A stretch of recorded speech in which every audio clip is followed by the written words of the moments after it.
Throughout history, Japan has been the only country where atomic bombs were dropped on cities. But did you know that the USA almost experienced nuclear disasters on its own soil? Now I am become death, the destroyer of worlds. Welcome to Damage Control, and here are the times when the US and her allies almost nuked themselves.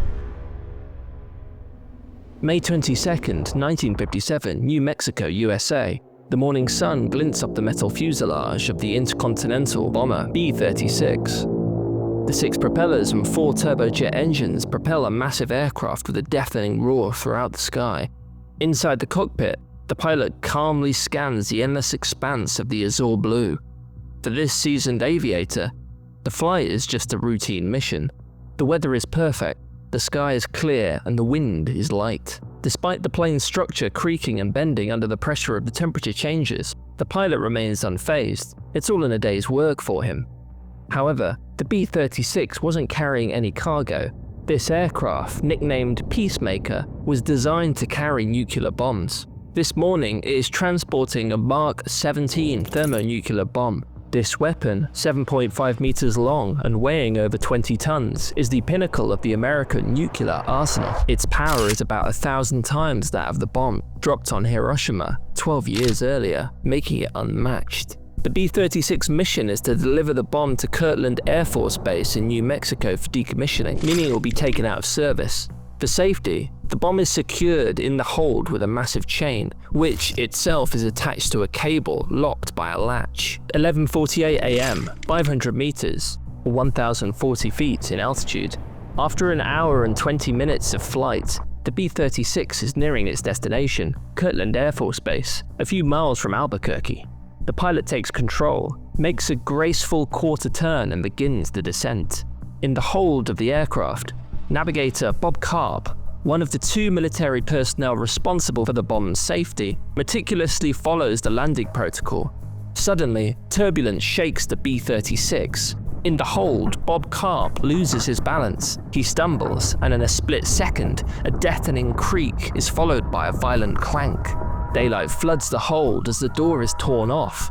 The thick chains holding the Mark 17 thermonuclear bomb snap loose.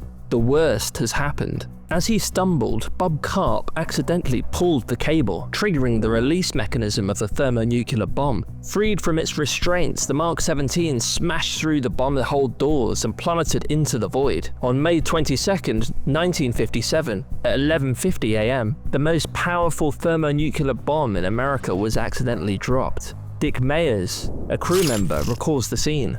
The plane lost so much weight so suddenly that it gained 300 meters in altitude. Someone shouted, "Oh!" Then the navigator burst out of the hold saying, "I didn't touch anything! I didn't touch anything!" He was pale as a sheet. A few hundred meters below, the parachute of the Mark 17 deployed, like all bombs of its magnitude. The Mark 17 was equipped with a parachute to give the releasing plane time to escape, but it was too late. The parachute couldn't slow the nuclear bomb, which plummeted at a terrifying speed. After a few interminable seconds, a powerful explosion erupted, but there was no thermonuclear chain reaction. Thankfully, the plutonium capsule, essential for detonation, had been removed from the bomb's core for transport. Without this crucial precaution, the Mark 17 would have caused an unimaginable disaster. The fireball would have obliterated everything within a 34-kilometer radius, leveling Albuquerque and killing all of its inhabitants. Vast radioactive clouds would have spread throughout the country, killing hundreds of thousands on impact and millions over the next months. The explosion would have also annihilated the Sandia Laboratory, the main site for designing American nuclear weapons, weakening the United States amid the Cold War. Upon landing, the B-36 crew was immediately questioned by senior US Army officials. After an investigation, no crew member was sanctioned for the accident. The incident was classified as top secret. However, the May 22nd, 1957 accident was not an isolated case. Several other nuclear weapons have been lost or accidentally dropped over the years. 2 years later, on the night of January the 23rd to the 24th, 1961 in North Carolina, a B-52 Stratofortress bomber carrying Mark 39 nuclear bombs experienced a mid-flight malfunction as a fuel leak was detected in the right wing. Due to the leak, Plans to refuel the aircraft mid-air were scrapped. Instead, ground control directed the bomber to fly in a holding pattern off the coast of North Carolina. The idea was to burn off enough fuel to land safely. However, the leak worsened, and within 3 minutes, the bomber had lost 37,000 pounds of fuel. Ground control immediately ordered the bomber to return and land at Seymour Johnson Air Force Base. As the bomber approached the airfield and began its descent, it was already too late. At 10,000 feet, the aircraft started shaking uncontrollably. Onslow County native Adam Mattox, one of the co-pilots, recalled the dire situation. When the cockpit saw it, they couldn't push up the wing, pulled back 1 to 2, and leveled the wings out. It just wasn't working. Captain Stephen Tulloch made the call for the 8 crew members to bail out. 6 made it out, 2 went down with the plane, and 1 died in the jump. The pilot ordered the crew to bail out, abandoning their payload of 3 to 4 megaton Mark 39 thermonuclear bombs. Mattox, the only one without an ejection seat, had a crucial decision to make. Either jump out the top and live, which no one had done at that time, or crawl down and follow the navigators out. He decided to go up through the hole made by one of the other ejection seats. I couldn't get out, couldn't push myself out, I grayed out. But somehow, he managed to escape and avoid getting hit by the tail fin. When I went out, I didn't feel anything, no movement, I'm just suspended here in space. He is the only known pilot to have exited a B-52 without an ejection seat and had a bird's eye view of the 2 atomic bombs falling from the plane. That bomb had never been dropped and tested anywhere in the US. Around 8,000 feet, the bomber caught fire and exploded. The aircraft broke apart between 1,000 and 2,000 feet over a farming community in Faro, about 12 miles from Goldsboro, North Carolina. The 2 Mark 39 bombs free fell to the ground. Each bomb cylindrical and just under 12 feet in length, weighed between 9,000 and 10,000 pounds, with explosive power equivalent of just over 3 million tons of TNT. As the soldiers were gliding in their parachutes, they could only imagine what was about to happen once the bombs hit the ground. They had managed to escape from the burning plane, but were now stuck in the air, and without any way to get away from the impending nuclear explosion that was about to happen, they could only pray, as they were living the last moments of their lives. One bomb's parachute deployed, and it slowly descended, its canopy getting tangled in a tree. The bomb landed upright, embedding its nose in 18 inches of the ground with minimal impact damage. The other bomb, however, broke apart and buried itself deep in the muddy soil of Nanhunter Swamp, creating an 8-foot wide, 6-foot deep crater, but once again, and by pure luck, no explosion. Despite the severity of the accident, it could have been much worse. Although the US downplayed the incident at the time, declassified documents years later revealed that each Mark 39 bomb had 4 interlocking safety mechanisms to prevent detonation. On the bomb that landed intact, 3 of these mechanisms had failed, and only 1 switch prevented the bomb from exploding. In 1969, in a secret document titled "How I Learned to Mistrust the H-Bomb," declassified in 2013, Parker F. Jones, the director of the Nuclear Weapons Safety Department at Sandia Laboratory, wrote, "One simple dynamo technology low-voltage switch stood between the United States and a major catastrophe." While there has been debate about how close the US Air Force came to nuking North Carolina, it was undeniably close. But weeks after the accident, a recovery team from the Army Corps of Engineers excavated the swamp, trying to retrieve all the parts of the second bomb. They managed to recover the parachute pack, some high explosives, a tritium bottle, and part of the nose. However, digging 40 feet down, they had to abandon the search as their equipment kept getting stuck in the mud, and the hole continually filled with water. The bomb buried in the field remains there to this day. The US military was forced to buy the land to secure the area. So what would have happened if one or both of the bombs had detonated? Researchers estimate that each bomb had more than 250 times the destructive power of the Hiroshima bomb, creating a 100% fatality zone within the radius of 8.5 miles. The North Carolinian countryside would have been enveloped in clouds of radiation, contaminating fields and the water supply for many years. Even after the initial explosion, radiation exposure would have caused sickness and resulted in thousands of deaths. The most alarming aspect would have been the potential US response to the explosion. If the government had quickly concluded that the bomber was sabotaged, hijacked, or shot down, the US military might have retaliated, potentially triggering a nuclear-driven World War III. The US isn't the only country that has had its accidents with nuclear devices on their ground. On July the 27th, 1956, a B-47 bomber on a routine training mission crashed at the Lakenheath Royal Air Force Station in Suffolk, England. After a difficult landing, the plane skidded out of control and collided with a storage igloo containing 3 Mark VI nuclear weapons. The impact was catastrophic. The aircraft exploded, showering the bombs with burning aviation fuel and ripping the igloo apart. Miraculously, despite the intense fire and severe damage to the weapons, the high explosives in the bombs did not detonate. An official US cable described it as a miracle that one bomb, which had exposed detonators, did not explode. Had any of the conventional explosives detonated, the explosion would have scattered depleted uranium over a wide area, potentially turning part of eastern England into a desert. The incident caused mass panic at the base, with emergency services encountering convoys of American families fleeing the area in terror. The USAF officers even instructed taxi drivers to take evacuees anywhere away from Lakenheath. The damaged weapons and components were later sent back to the Atomic Energy Commission in the US for repairs. The B-47 involved in the accident was part of the 307th Bombardment Wing, and the crash resulted in the deaths of 4 crewmen. Only 5 years later, in January 1961, a second near disaster occurred in Lakenheath.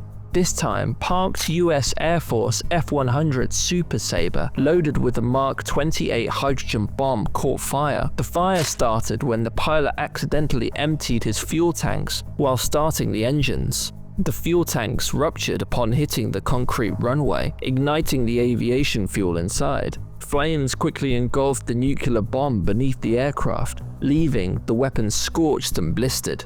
The hydrogen bomb involved in this incident had a yield of at least 70 kilotons, making it 4.7 times more powerful than the Little Boy atomic bomb dropped on Hiroshima. Despite the severe fire damage, the bomb did not detonate. The emergency crews responded quickly to the incident, but again, sheer luck seems to have been the only thing saving everyone from a potential catastrophe.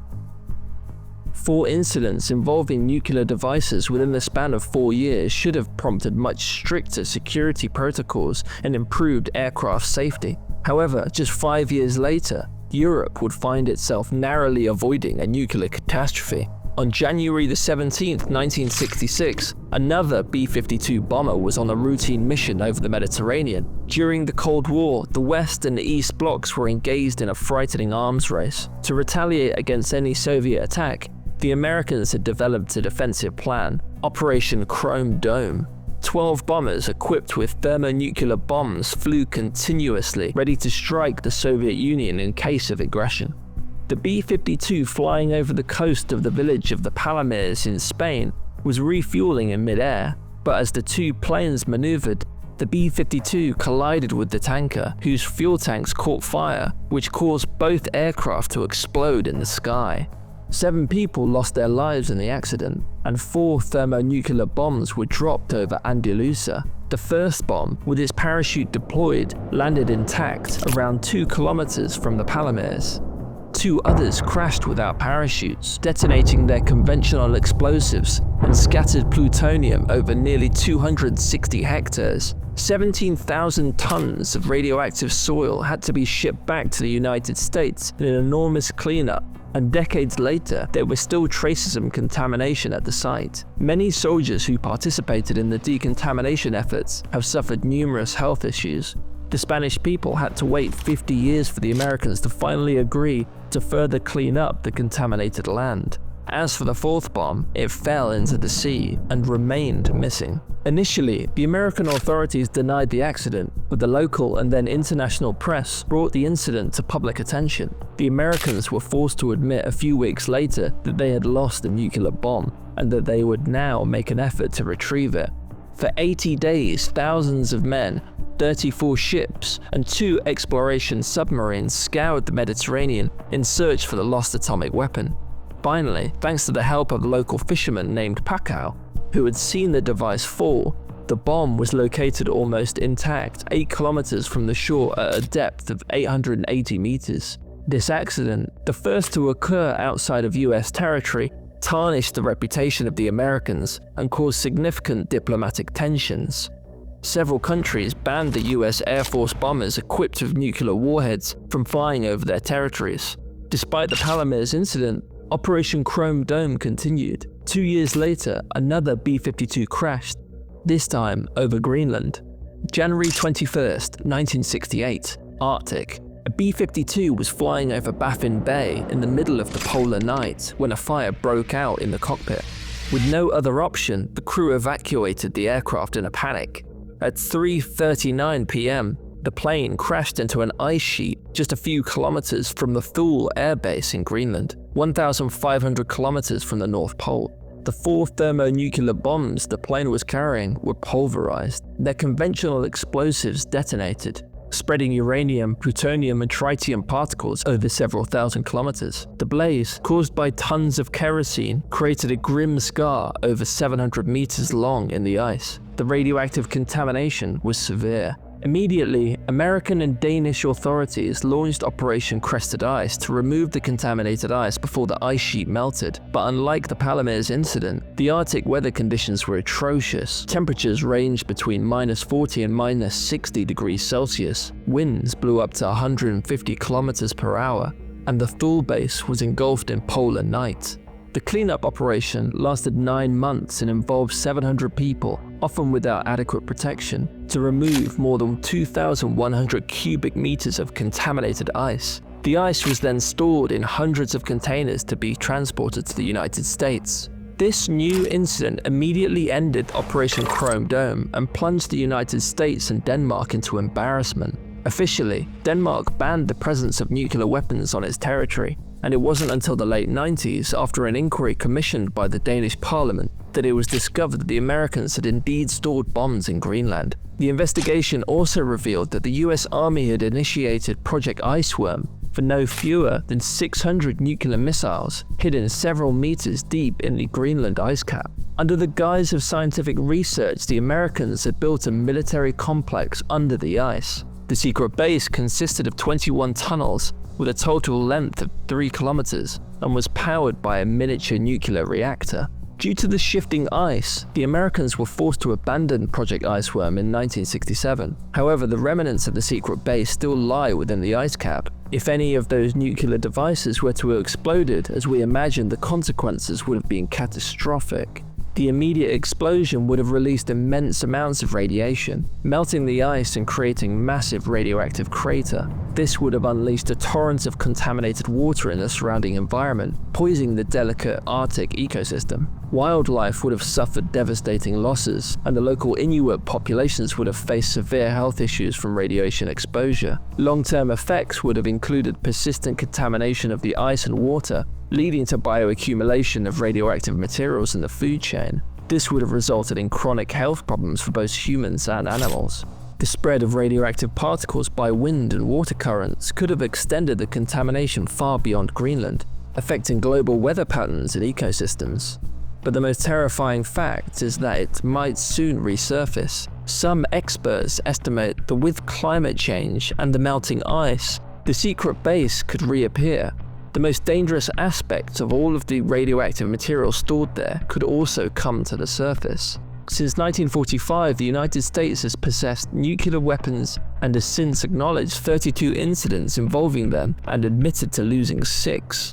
These lost nuclear weapons could remain undisturbed for thousands of years without causing harm. However, there's always the possibility that they could detonate at any moment, potentially triggering a nuclear catastrophe worldwide. However, we can never be certain if there are more incidents that remain undisclosed. The most alarming aspect is that USSR acquired nuclear weapons in 1949 and has never admitted to losing any. Soviet archives are far more difficult to access compared to American ones. which are periodically declassified. The most frightening question to ponder is how many thousands of the nuclear weapons the Soviets possess might have been lost, unknown to the world. Thanks for watching Damage Control. Our mission is to bring Netflix quality documentaries to YouTube for free. Each episode takes us about 2 weeks of full-time work that so far has been completely unpaid. If you've enjoyed this episode and want to see more, the best way you can support us is by subscribing to the channel. It costs you nothing, but it helps us continue to create these in-depth stories you won't find anywhere else. And if you really want to make a difference, consider sharing this video with someone who'd love it too. Your support can help us continue doing what we love to bring even bigger stories to life. Thanks for watching, and we'll see you in the next one.